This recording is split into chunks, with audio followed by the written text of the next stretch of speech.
SSC পরীক্ষার্থী 2024 result SMS এবং ওয়েবসাইটের মাধ্যমে তুমি যদি দেখতে না পারো তাহলে আজকের এই নিয়মটা ফলো করো। তাহলে কিন্তু এই নিয়মটা ফলো করলে মার্কশিট সহ তুমি রেজাল্ট দেখতে পারবে সবার আগে। এই নিয়মটা তোমার 12 মে সকাল 11টার দিকে অনেক কাজ দেবে।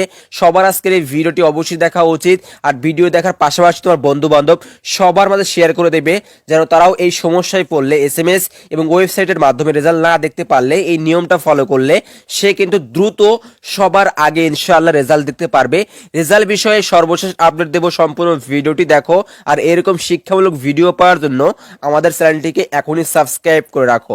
প্রিয় শিক্ষার্থী, তোমরা অবগত রয়েছো কিন্তু 12 মে আর মাত্র কয়েক ঘন্টা পর তোমরা অনেক অপেক্ষার পর কাঙ্ক্ষিত রেজাল্ট পাবে। তবে দেখা যাবে রেজাল্ট কিন্তু অনেক শিক্ষার্থী ওয়েবসাইটে দেখতে যাবে, ওয়েবসাইট কিন্তু ব্যস্ত হয়ে যাবে শিক্ষা বোর্ডের অফিসিয়াল ওয়েবসাইটে। এখন কথা হচ্ছে আমি এসএমএস এবং ওয়েবসাইটের মাধ্যমে রেজাল্ট দেখতে পাচ্ছি না, তাহলে কিভাবে আমি দ্রুত সবার আগে রেজাল্ট দেখতে পারবো এই বিষয়ে বলে দিচ্ছি। প্রিয় শিক্ষার্থী, তোমরা জানো যে যখন রেজাল্ট প্রকাশিত হবে তখন কিন্তু তোমরা রেজাল্ট দেখতে পারবে না।